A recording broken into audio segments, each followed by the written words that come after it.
All right, topic of today's video is how to start a transaction in Instanet forms for a single family home. And we start by sharing the screen. Look at that. So the screen is now shared, as you can see. We need to go into, either go North Star MLS or Matrix. We'll do North Star. I typically go in through Matrix. I don't know. Well, let's go through the portal just for fun, just to show there's more than one way to skin a cat. 502.01.6678. Not going to tell you what my password is. All right. Going through the dashboard, there's more, a bunch more stuff. If you go through Matrix, you'll end up having to go through Matrix and then into Instanet, but you can go straight into Instanet here through the dashboard. All right, so broker, I have the broker dashboard comes up. I have access to all the agents'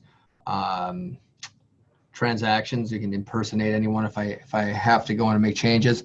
So we'll go over here, transaction desk. I want to create a transaction.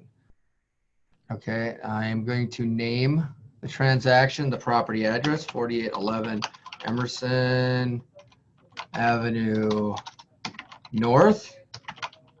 And then I'm going to put the owner, Affordable Green Homes LLC. Now, we really should have a naming convention that we use across the company so that we're all consistent.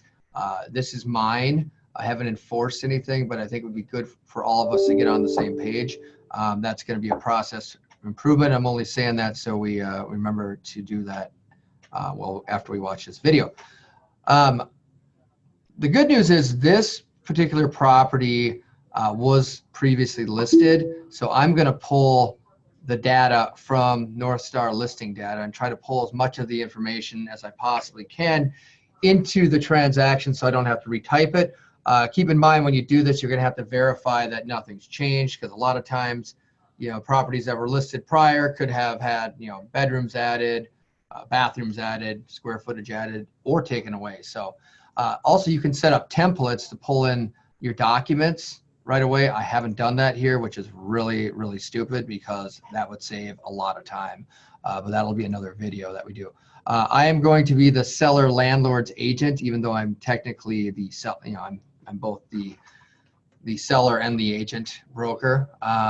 MLS number, I don't know that number off the top of my head, so I'm going to go into Matrix, and I'm going to search single family, general, sold, because this property I know was sold a few years back. 4011 Emerson. Here it comes, $44,000. Wow, what a deal. In 2011, 8 years ago. It's a long time ago. Okay, so I have that MLS number. I can paste it in here, hit create. And I'm dumb because there was something I should have put in there, was listing, transaction type, residential listing. I had a second chance to do it, but I could have done it on the first screen. All right, so a brief scan, list price. I know that's going to be $199.9. Purchase price is not relevant anymore. I'm going to get rid of that. Breeze through here quickly. MLS number, that's no longer relevant. It's going to have a new MLS number, neighborhood, all that stuff. Hit next. Transaction dates, list date. We'll list it today or tomorrow. We'll say tomorrow. List it tomorrow.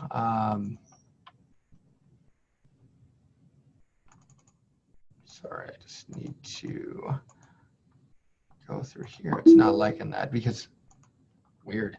Oh, 2012. Look at that. Try to get the right year if possible. Expiration date.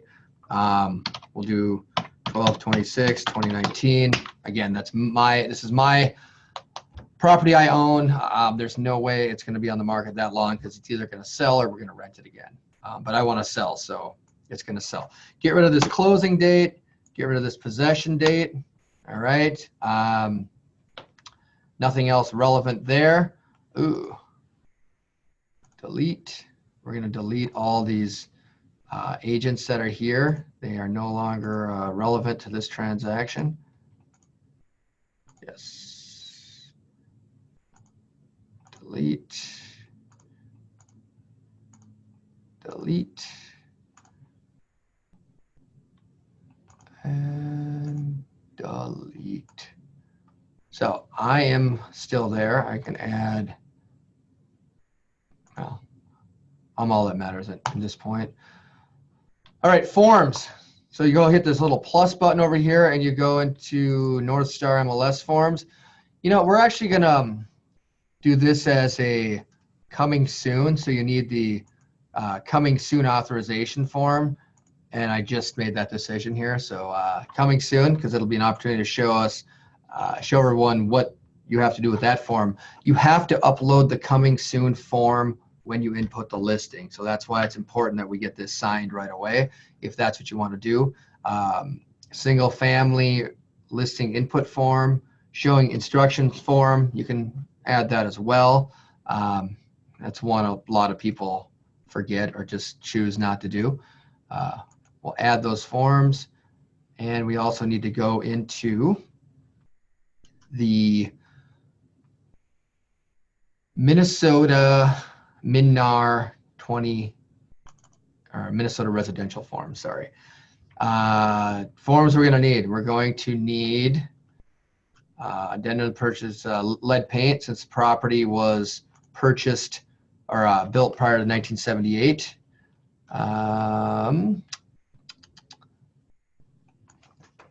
Can up in this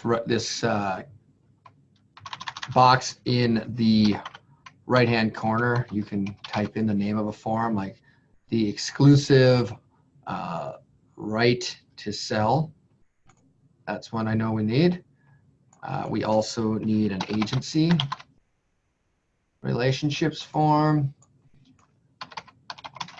and a seller's disclosure, seller's property disclosure statement. Now, keep in mind, as a broker owner or agent owner, you need to fill out a full property disclosure statement. Now, if this were a regular seller who had never lived in the property or was opting not to do disclosure, you can do a disclosure alternatives form, which is right here. However, if you know material facts about the property, you still have to disclose them. So I am going to fill out a seller's property disclosure statement because that's what's required by Minnesota statutes.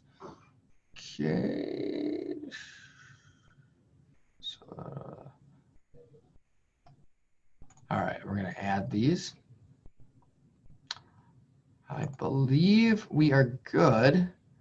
I'm just going to take one quick look here. Make sure there's nothing obvious I may have forgotten. I don't believe so. Oh, the arbitration.